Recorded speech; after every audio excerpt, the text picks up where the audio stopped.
Olá, estudantes do curso de Metafísica 2. Damos sequência então agora ao nosso curso, estamos tratando propriamente do tema dos transcendentais. Já vimos nas primeiras aulas uma revisão geral do conteúdo e objeto de estudo da metafísica e depois entrando no tema dos transcendentais, as suas noções gerais. Seguindo propriamente agora o índice proposto do nosso curso, nós estamos aí no segundo argumento, que nada mais é do que a reflexão a respeito do primeiro dos quatro transcendentais clássicos, que é o unum. Então estamos tratando propriamente da unidade do ente. E quero propor para vocês que esta aula possamos dividi-la em duas partes, simplesmente para o vídeo não ficar tão longo.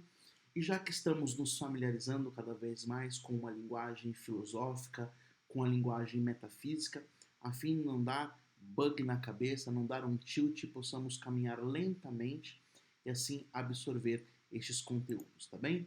Então, preparei para vocês esta quarta videoaula em duas partes. Esta é a parte 1. Na primeira parte, nós vamos tratar da unidade do ente, o que é propriamente a unidade enquanto transcendental e os graus e tipos de unidade, tá bem? E na segunda parte nós vamos tratar aí o que é a multiplicidade e suas noções derivadas e o algo ou a liquid, apenas uma revisão, porque já tratamos do a liquid quando traçamos os transcendentais no argumento primeiro nas aulas anteriores. Bem, então vamos seguindo então a sequência do nosso curso. Bom, primeiro aspecto que eu quero tratar com vocês é a unidade transcendental ou a unidade própria do ente. Queremos dizer aqui o seguinte: todo ente, nós já vimos isso na aula anterior, na medida em que é ente, é uno. Mas será que é a mesma coisa a unidade de cada um? Vamos pensar assim: será que um homem que é ente, ele é uno na mesma medida que um carro, por exemplo? Será que este aparelho de celular é uno na mesma medida que, por exemplo, esta vela? Então, na nossa captação, observação da realidade dos diversos entes, nós podemos perceber também que os graus de unidade não são a mesma coisa. E é justamente nessa perspectiva que nós iremos compreender o que vamos refletir daqui para frente. E como o unum, ou a unidade, é um transcendental, nós podemos dizer que ela diferencia da unidade quantitativa, tá bem? Então, quando trataremos aqui de unidade transcendental, nós não estamos falando de unidade quantitativa, o número propriamente dito. Uma coisa, duas coisas e assim por diante. É a apreensão do próprio ente enquanto tal e a sua unidade como um aspecto metafísico, portanto transcendental. E nesse sentido, a destruição da unidade de um ente implica na perda do seu próprio ser. Por exemplo, você tem um carro. Se você começa a dividir esse carro, você tira as suas rodas, tira a sua porta, tira o seu motor, você vai de tal forma desfacelando esta unidade que ele deixa propriamente de ser um carro para se transformar numa lataria de carro, por exemplo. A mesma coisa, uma mesa. Se você vai rompendo a unidade deste ente mesa, deixa propriamente de ser uma mesa. Por exemplo, se eu corto as pernas de uma mesa, ela se torna um outro ente, uma outra coisa. Da mesma maneira, um homem. Se eu cortar um braço de um homem, ele continua sendo um homem, é um homem sem braço. Se eu corto dois braços, ele continua sendo homem, sem os dois braços, sem as pernas. Mas se eu cortar a sua cabeça, ele deixa propriamente de ser homem para ser um cadáver de homem. Então, a unidade transcendental, que é própria do ente, na percepção da realidade, ela se capta na mesma medida em que é ente. Então, quando primeiro nós percebemos um ente e depois percebemos intelectualmente a sua unidade como aspecto transcendental. Por isso, como está escrito aí no slide, a unidade está sempre ligada ao ser. Nós captamos primeiro o ser da coisa e depois captamos esta coisa como sendo una. Então, a unidade transcendental implica já uma certa unidade de ser. Nós só captamos o ser na medida em que ele é uno. Nós não conhecemos o ser em sua plenitude, em Deus, por exemplo. Somente Deus é ser simplicíssimo. Inclusive, quando nós imaginamos Deus, nós precisamos dar uma certa forma a este Deus. Nós precisamos criar uma certa imagem deste Deus. Por quê? Nós precisamos dos transcendentais para captar os entes e tudo aquilo que nós conhecemos. Por isso, a unidade está sempre ligada ao ser, assim como todos os outros 4 transcendentais. Aqui apenas aspectos gerais, ok? Seguimos aí. A unidade transcendental não é outra coisa do que a indivisão própria do ente. Ou seja, quando eu capto o ente, eu já o capto de forma una. Então, o que seria a unidade transcendental? Nada mais, nada menos do que a sua indivisão. Então, quando eu vejo um homem e eu entendo que ele é ente, este homem já está indiviso. Ele já está preservando a sua unidade interior, a sua indivisibilidade. Então, nessa perspectiva, nós podemos dizer o quê? Que a unidade transcendental não acrescenta nada de real às coisas. Por isso o real aí está em itálico e sublinhado. Porque na realidade, esta noção não acrescenta nada. Na mesma medida que nós captamos o ente, nós captamos que ele é uno. Porém, intelectualmente, adiciona uma informação. E qual é esta informação intelectual que nós captamos de forma imediata e espontânea? É a negação da sua divisão interior. Então, quando nós vemos um homem, nós percebemos eles na sua integralidade, na sua unidade. Se nós vemos um corpo dividido em várias partes, ele já não é propriamente um homem. Ele é um corpo dividido em várias partes. Então, falar de unidade transcendental, enquanto transcendental, implica de conceber intelectualmente a negação de uma divisão interior. Porém, na realidade, nós captamos ao mesmo tempo, ok? Em nosso conhecimento, nós podemos dizer que a apreensão do ente é anterior à sua unidade. Como eu já disse anteriormente, eu vejo um homem, eu não percebo, ou melhor, eu não abstraio primeiro que ele é uno. Não, primeiro, é um homem. Depois percebo, se reflito, como estamos fazendo aqui agora, que ele é uno, ok? Então, primeiro concebo o ente, depois os seus aspectos transcendentais. Por isso, como nós vimos também na aula anterior, os transcendentais não acrescentam na realidade nada ao ente, somente a nossa noção, a nossa compreensão deste ente, ok? Voltando aqui para os nossos slides. Na realidade, o uno e o ente se identificam, são a mesma coisa. Já tratamos disso também na aula anterior, apenas revendo alguns conceitos. Por isso, tal como o ente, a unidade se fundamenta no ser. Portanto, se perguntar para vocês, onde se fundamenta a unidade transcendental de um ente? Se fundamenta onde? No seu ato de ser. Na medida em que uma coisa é que podemos dizer que ela é também una. E essas duas coisas convergem no ser, como também no nosso entendimento. Eu percebo um homem, concebo que ele é um ente intelectualmente, imediatamente eu concebo que ele é um ente. Portanto, um ente uno. Ok? Isso é muito simples. E por que precisamos refletir sobre essas coisas se nos parecem tão óbvias? Ninguém precisa estudar metafísica para perceber tudo isso. Por um motivo muito simples. Como nós queremos ter uma noção aprofundada da realidade, e a metafísica, como nós vimos lá na primeira aula, é a ciência do ser enquanto ser, nós queremos estudar as causas últimas doentes ou as suas primeiras causas para poder compor intelectualmente substância e conhecer substancialmente a essência de cada coisa. São necessárias essas distinções para não fazer confusões. Por quê? Na linguagem comum, na linguagem ordinária, como nós vamos ver na segunda parte desta aula 4, esses termos parecem equivalentes, porém, metafisicamente falando, são coisas distintas. Por exemplo, metafisicamente falando, é diferente dizer que uma coisa é diversa em relação à outra, e uma coisa é distinta em relação à outra. Nós vamos ver isso nesta mesma aula 4, porém na segunda parte. E vamos avançando assim lentamente, sem pressa, para que você vá compondo e compreendendo isso de modo simples. Se até que você achou tudo muito óbvio, nossa, mas isso aqui é muito óbvio, significa que você está entendendo.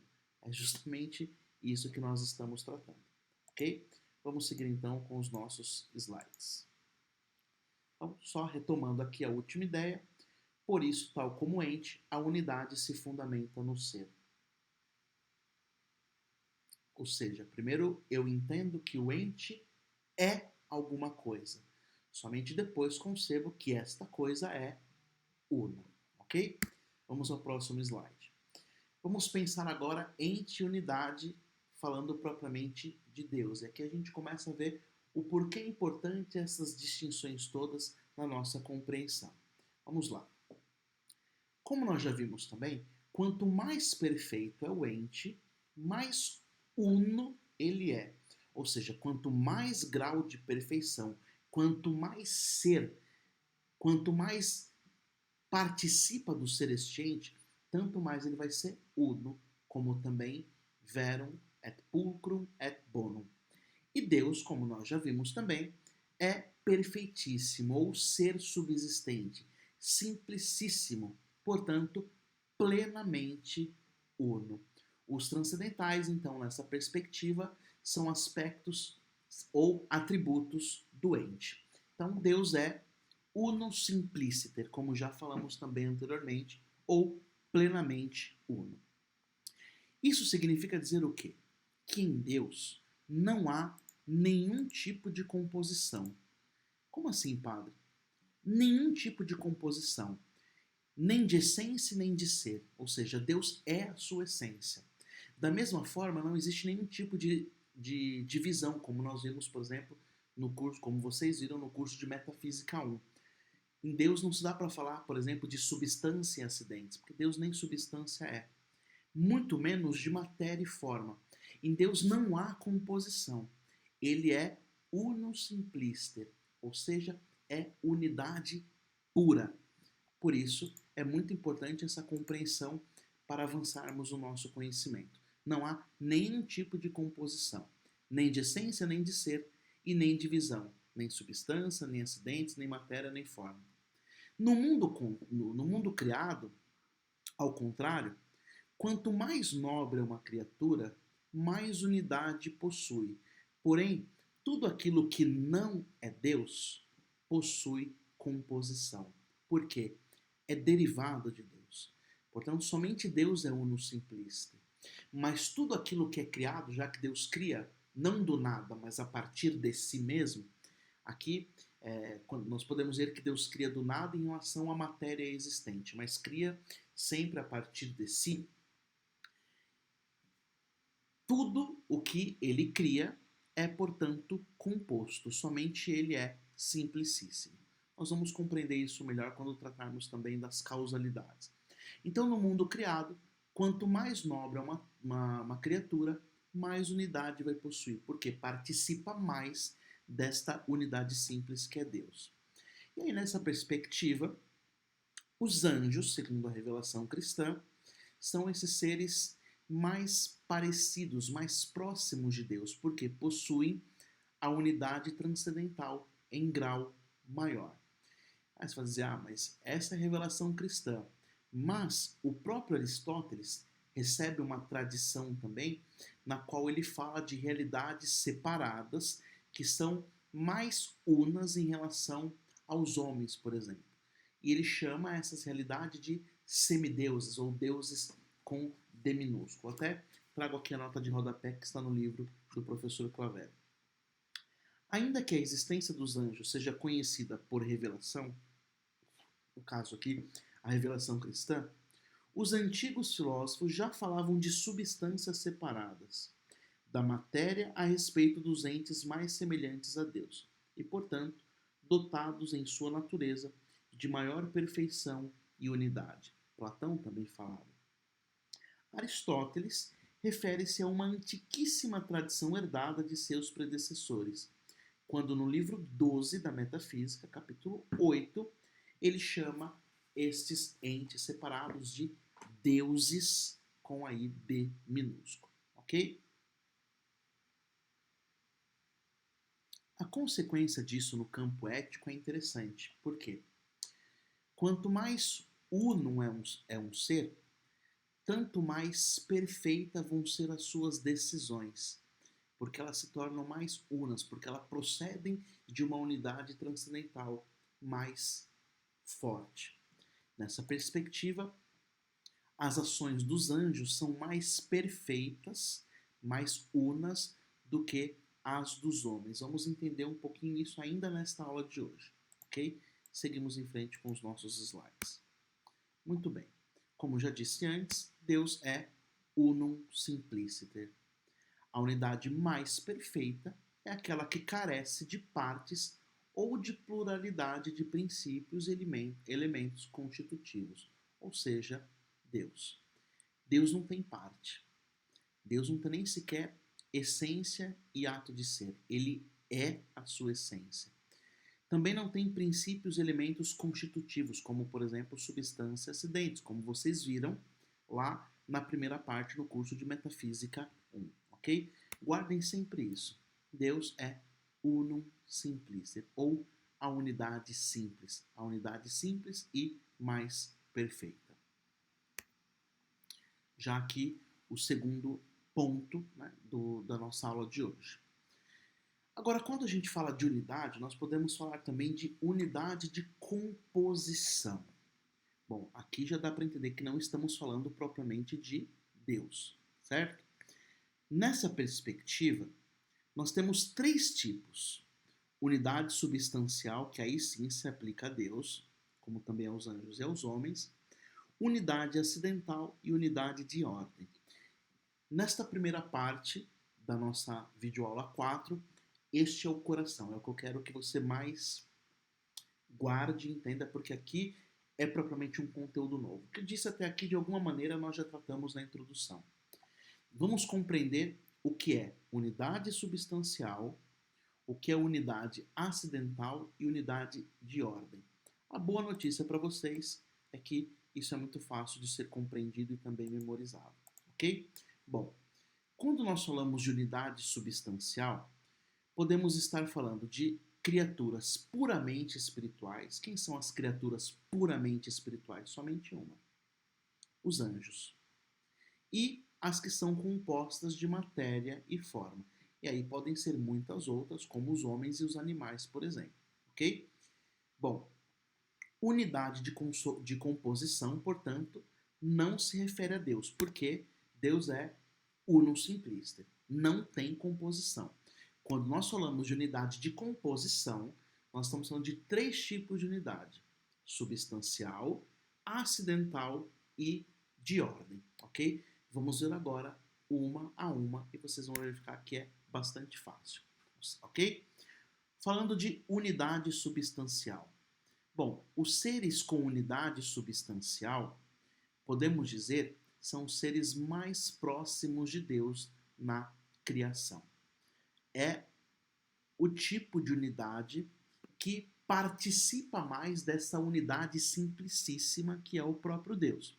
E nessa perspectiva nós temos os entes puramente espirituais, como os anjos, por exemplo, que possuem unidade substancial, e os entes materiais, em grau menor, como nós vamos ver daqui para frente, ok?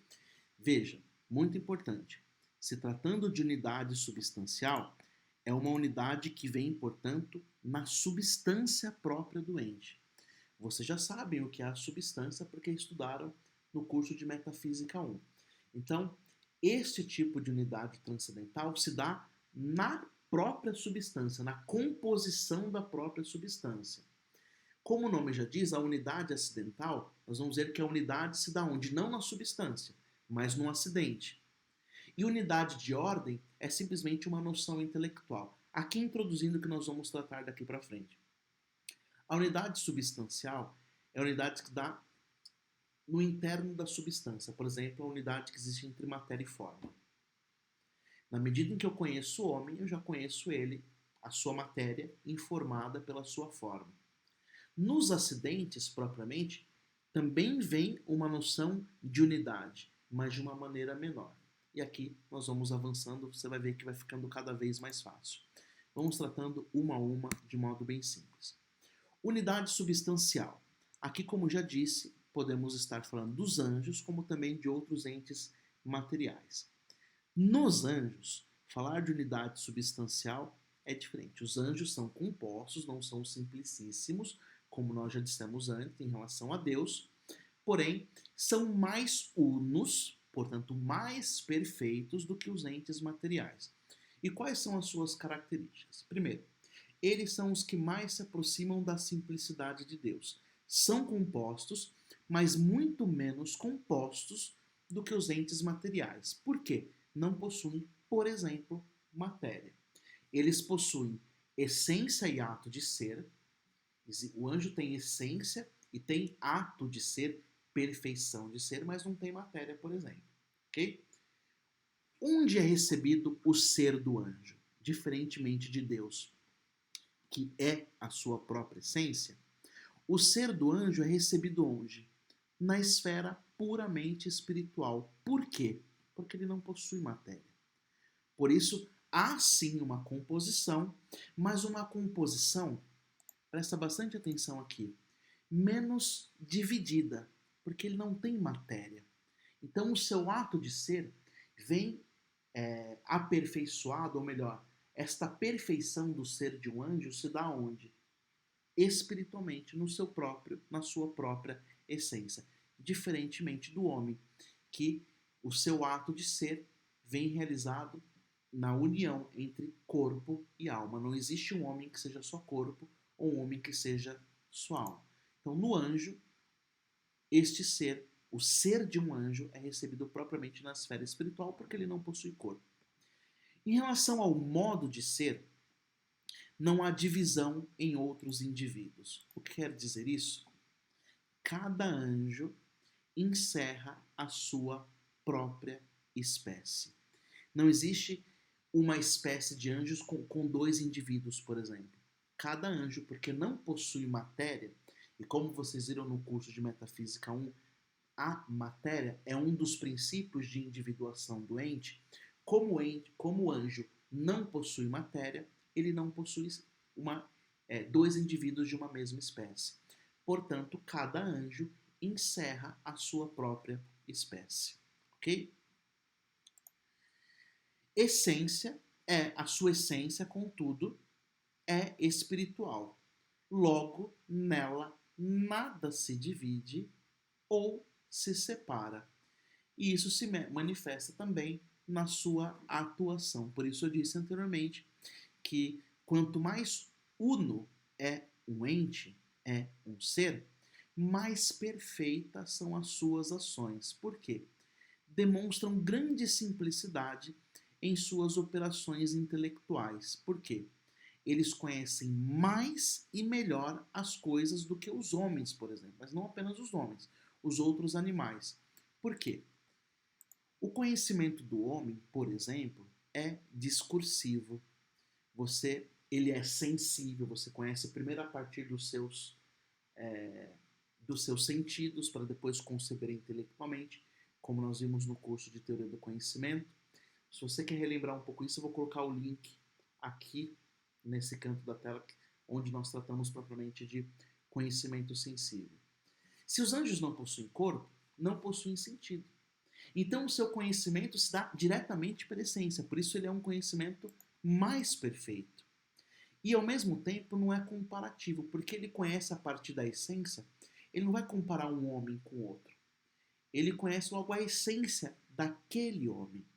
Por isso as suas ações são mais perfeitas. O seu conhecimento é mais perfeito, portanto, por quê? Porque não é discursivo, não é sensível e nem comparativo. Ok? Vamos em frente. Bom, e a unidade substancial? Veja que nós falamos que havia 3 tipos de unidade: substancial, acidental e de ordem. Estamos ainda nas substanciais. Nós vimos que as substanciais têm os anjos e as dos entes materiais. Agora vamos ver as dos entes materiais. Primeiro, eles possuem uma estrutura mais complexa em relação às dos anjos, por exemplo. Por quê? Possui mais composição. Qual é a composição do anjo? Somente essência e ato de ser. E qual é a composição de um ente material? Além de essência e ato de ser, eles possuem também, eles necessitam de matéria para ser substância. Matéria e forma. Quanto mais composição, veja, menos unidade, porque mais possibilidade de divisão existe. É muito fácil compreender isso. Vamos para o mundo criado mais acessível a nós. O que te parece mais uno? Um cachorro ou um carro? Como que você responde essa pergunta? O que é mais fácil de dividir, um cachorro ou um carro? Bom, sem dúvida nenhuma, o grau de unidade de um cachorro é mais perfeito, porque o cachorro possui menos peças, vamos assim dizer. Então, o carro é muito mais composto de outras unidades para formar um único ente do que o cachorro propriamente dito. Vale o mesmo, a mesma analogia para pensar nas unidades substanciais. Ou seja, quanto mais compostos são, menos uno, transcendentalmente falando, eles são. Por que Deus é, portanto, unum simplister? Em Deus não há composição nenhuma, portanto não pode ser dividido de nenhuma forma. Os anjos, porque não possuem corpo, só possuem essência e ato de ser, também são menos divisíveis do que os homens, por isso são mais uno, ou seja, eles possuem mais perfeição no transcendental unidade. Os homens são mais unos em relação aos outros entes da criação, como por exemplo as plantas e assim por diante, ok? Então, nos entes materiais, porque possuem matéria, nós podemos ver que eles são também mais corruptíveis. Quando se dá, essa é uma pergunta, vamos ver se você vai intuindo a resposta. Quando se dá propriamente a corrupção ou a morte ou o perecimento de um ente material ou a sua corrupção? Quando um ente material perde o seu ser, quando há indisposição da matéria para com a forma. Este ente perde, portanto, a unidade e, consequentemente, o seu ser. No homem, por exemplo, quando o corpo se indispõe para a alma, ou a alma do corpo, portanto, quando a alma se separa do corpo, não é mais um homem. Um corpo sem alma é um cadáver humano, mas não um homem, porque houve ali descomposição da composição corpo e alma. Então, essas unidades substanciais nos entes materiais são mais corruptíveis. Por quê? Porque a matéria pode se indispor à forma. E também são divisíveis. E por que são divisíveis? Porque possuem o acidente quantidade. Todo o corpo, como vocês viram também no curso de Metafísica 1, são extensos. E se o corpo é extenso, ele pode sempre ser dividido. E a consequência disso no agir é que o tipo de conhecimento, por exemplo, que vai ter um ente com unidade substancial, mas um ente corpóreo, vai ser menos perfeito do que de um ente puramente espiritual, como um anjo, por exemplo. Por quê? A maneira dele conhecer vai ser mais composta. Ele não vai conhecer as coisas diretamente pela essência. Vai conhecer primeiro através dos sentidos externos, depois dos sentidos internos, depois intelectualmente, compõe a imagem e tudo quanto estamos estudando no curso de Teoria do Conhecimento, que vai aparecer aqui para você também, mais uma vez, o link no canto da tela, ok? Vamos avançando mais um pouquinho ainda. Ainda tratando dos graus e tipos de unidade. Nós vimos agora vamos falar da unidade acidental. Disse para vocês que são 3 tipos: unidade substancial, acidental e de ordem. Vamos agora à unidade acidental. Como o nome já diz, é aquela unidade que se dá nos acidentes. A união entre substância e acidente é menor do que aquela que se dá ao interno da substância, ok? Muito fácil. Por exemplo, a união entre não ente, tá? União ente, essência e ser, a união entre essência e ser, matéria e forma, é tão interna que ela não pode ser perdida jamais, a não ser quando se perde o próprio ser. Ou seja, a unidade substancial, ela é tão profunda que quando ela é perdida, aquele ser deixa de ser o que era para se tornar outra coisa. É o exemplo do homem, por exemplo, que eu falei. A unidade substancial de corpo e alma, matéria e forma, é tão íntima, é tão profunda, que quando ela se perde, o próprio ser se perde. Quando a alma se separa do corpo, muda a essência, já não há mais ali um homem. Há uma alma e um corpo. A unidade acidental não. Um homem branco, por exemplo. Veja, a brancura tem uma certa unidade em relação ao ser do homem, ou seja, você percebe a brancura daquele homem no ser do homem. No entanto, se ele ficar vermelho, por exemplo, se ele se ficar muito envergonhado e ficar muito vermelho, veja, ele perdeu aquela brancura, mas não perde o ser, porque essa é uma unidade acidental, ok? Então, lembre-se disso, a unidade substancial é sempre mais íntima, mais profunda. Quando se perde o próprio ser, diferentemente a unidade acidental. Ela possui um nível inferior, porque o ser do sujeito não depende da sua união com o acidente. Por exemplo, o homem branco, quando ele fica empalidecido ou se ruboriza, ele não deixa de ser homem. Diferentemente, aquela unidade substancial. Quando a forma não está mais unida à matéria, já não é mais o mesmo ente, a mesma coisa, ok? Vamos pensar num carro preto, por exemplo. O carro é preto. A pretura, né, a cor preta, possui uma unidade acidental em relação ao carro, ou seja, o acidente cor que se dá, a cor preta, no carro, é conhecida da mesma maneira que eu conheço o carro. Porém, se eu pintar o carro de branco, por exemplo, perdeu a cor preta, mas não perdeu a unidade, não deixou de ser o mesmo carro, ok? Bastante fácil isso.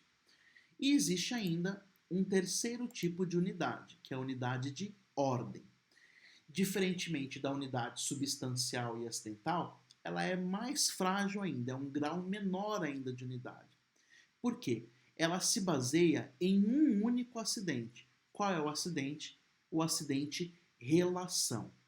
Por exemplo, quando eu falo um exército, ou uma família, ou uma nação, eu estou falando de uma certa unidade, né? Uma nação, um, um exército e assim por diante.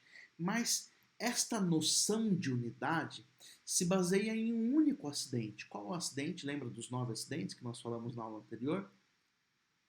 Substância, qualidade, quantidade, relação. Tá vendo como aparece aqui? Então, essa unidade de ordem se baseia neste único acidente, relação. Não da localização, não na pós, nem ação, nem tempo, nem paixão. Dos 9 predicamentos, a unidade de ordem se baseia em um único acidente, em um único predicamento. O predicamento, relação. É muito fácil compreender isso. Em que se baseia a unidade em um exército, por exemplo? Na relação dos soldados enquanto os membros de uma única tropa. Enquanto membros de uma única tropa, de um único batalhão, nós podemos falar de um exército. A mesma forma, uma família. São diversos membros que fazem parte de uma família porque A relação entre eles é familiar.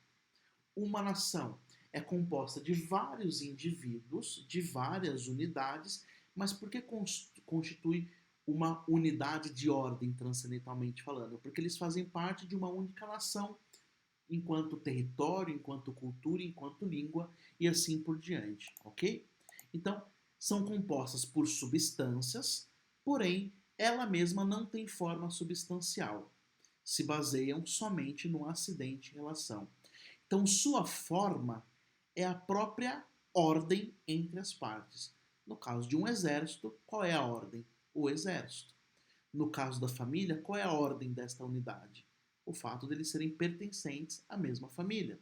E a nação assim por diante. Então, esta ordem pode ser, por exemplo, a sua finalidade. Então, a unidade que existe no time do São Paulo. Qual que é a ordem desta unidade? A sua finalidade, ou seja, todos os jogadores daquele time fazem parte de um único esquadro de futebol, que é o São Paulo Futebol Clube, ok? Não parece difícil isso, né? Para não ficar muito conteúdo, vamos parar a aula de hoje por aqui, tá bem? Então vimos propriamente na aula de hoje aí a unidade transcendental, graus e tipo de unidade. O que eu preciso que você guarde bastante do conteúdo que nós vimos, a noção de unidade nós já vimos na aula anterior. Eu preciso que você guarde, desta primeira parte da videoaula 4, os graus e tipos de unidade, que são unidade substancial, unidade acidental e unidade de ordem. A grosso modo, resumindo o que nós acabamos de ver, a unidade substancial se dá, portanto, no interior da substância. Qual é essa unidade? A unidade que existe, por exemplo, entre essência e ato de ser, entre matéria e forma. Ou seja, quando esta unidade se perde o próprio ser do ente. Então ela é tão forte, esta unidade, este grau é tão forte, tão íntimo, que quando perdido, o ente deixa de ser o ente que era. Diferentemente, a unidade acidental se dá não na substância, mas nos acidentes. Pode mudar o acidente sem, no entanto, deixar de mudar a substância. Vamos pensar num carro que é preto. Eu posso mudar a cor deste carro sem que ele deixe de ser aquele mesmo carro. O mesmo homem branco, se ficar empalidecido, ele vai ficar mais branco, ou se ficar vermelho, ele muda a sua cor, no entanto, ele continua sendo o mesmo homem, ok? E a unidade de ordem, que se baseia onde? No motivo pelo qual está unido. Lembre-se sempre do exemplo do exército, da nação, de uma família e assim por diante. Desta primeira parte da aula de hoje, do Transcendental Uno, é o que eu quero que você guarde e memorize. Graus e tipos de unidade. Que o nosso Deus, Unum Simpliciter, nos ajude a reter esse conteúdo. Nós vimos também, nesta aula de hoje, a importância de compreender isso se dá, por exemplo, para compreender a diferença que existe entre Deus, os anjos e os homens. E na forma de conhecer de Deus, dos homens e dos anjos. É por isso que, como nós vimos lá na primeira aula do nosso curso, Aristóteles dizia que a metafísica é também teologia, ou ciência das realidades divinas. Por quê? Nos permite compreender melhor o próprio Deus, as próprias realidades divinas. Você vai dizer que é um tanto quanto óbvio tudo isso que nós temos aqui? E sim, a metafísica é óbvia, porque é a observação da realidade. Uma realidade na qual nós existimos. Nós não partimos para uma reflexão metafísica a partir do eterno, mas a partir da nossa existência que se dá na realidade. Por isso, são coisas simples. Porém, é um aprofundamento desta realidade. E por que é importante compreender tudo isso? Para compreender a nossa própria identidade. Quem eu sou, qual a minha razão de ser nesse mundo e a minha forma de relacionar com as outras criaturas. Uma não compreensão disso se dá uma confusão da própria realidade enquanto tal. Nós podemos compreender, por exemplo, por que o conhecimento dos anjos é mais perfeito do que o dos homens. Tudo isso a partir da aula de hoje. veja a consequência teológica. E depois nós veremos, à medida que o curso avança, as consequências também antropológicas e as consequências principalmente éticas. Porque em Aristóteles, como também em Santo Tomás, nós vamos ver que as coisas estão todas intercaladas. O agir procede do ser, portanto, a ética procede da metafísica. Não se pode separar as duas coisas. Quando o agir vem desvinculado do ser, nós podemos cair em atrocidades, em ações que negam a própria essência, a própria dignidade do homem. Disse tudo isso agora no final somente para que você perceba a importância e a relevância desses conhecimentos na nossa formação filosófica. Que Deus, uno simplista, aquele que conhece tudo sem composição, nos ajude a participar cada vez um pouco mais da sua inteligência, da sua graça e, como diz Santo Agostinho, cuja memória hoje, 28 de agosto, nós celebramos, nos ajude a penetrar na sua essência, participar na sua vida, e isso é possível através da graça, para que assim possamos conhecer melhor as coisas. Por isso vai dizer Santo Agostinho, que o homem pode conhecer todas as coisas sensivelmente, mas se ele conhece as coisas em Deus, ele pode conhecer de modo mais perfeito. E como fazer para conhecer as coisas mais perfeitamente? Como fazer para conhecer as coisas em Deus? Respeitando a ordem que Deus estabeleceu para as coisas, seguindo, em outras palavras, seguindo os seus mandamentos. Por quê?